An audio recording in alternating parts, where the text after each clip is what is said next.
Kids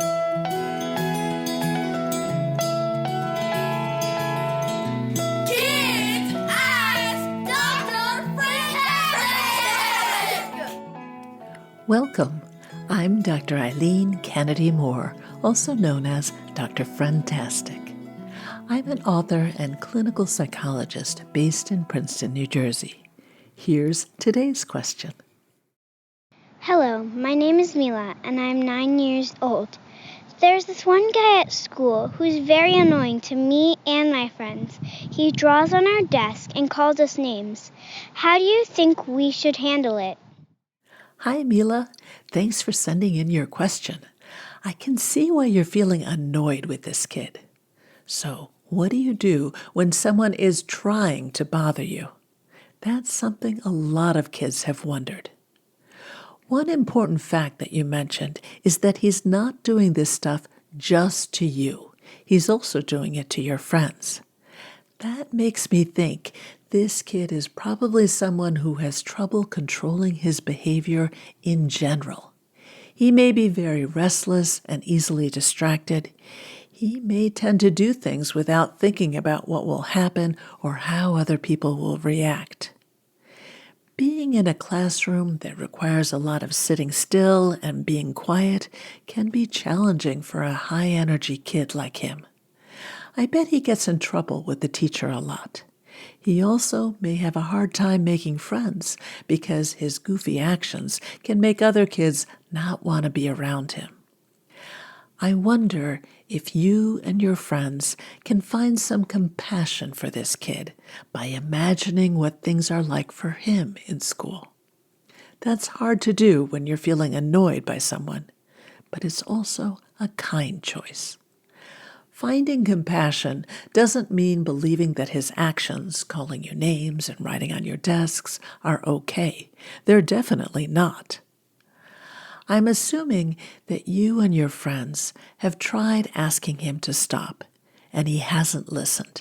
He might even have done it more. So here's a useful guideline to keep in mind. If you've asked a kid politely to stop doing something 2 times and they haven't listened, they're probably not going to listen.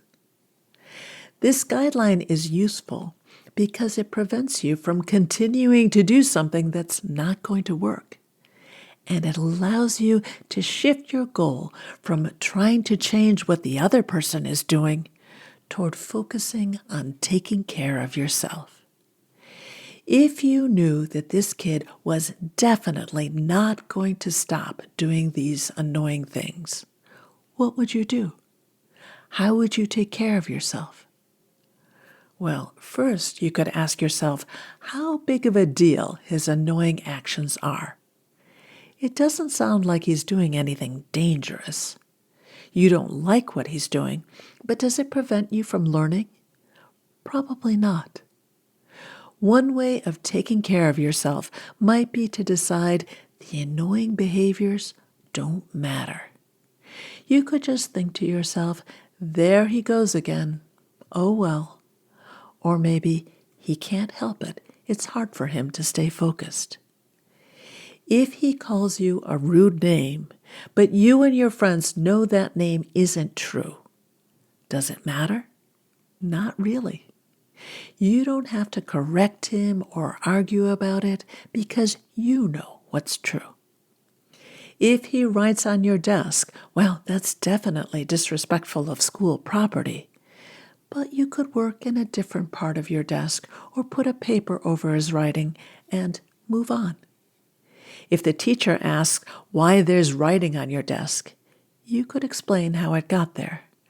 But I bet the teacher knows you wouldn't write on your desk. Over time, when he doesn't get a reaction from you and your friends, he might start to do the annoying things less, or he might keep doing them.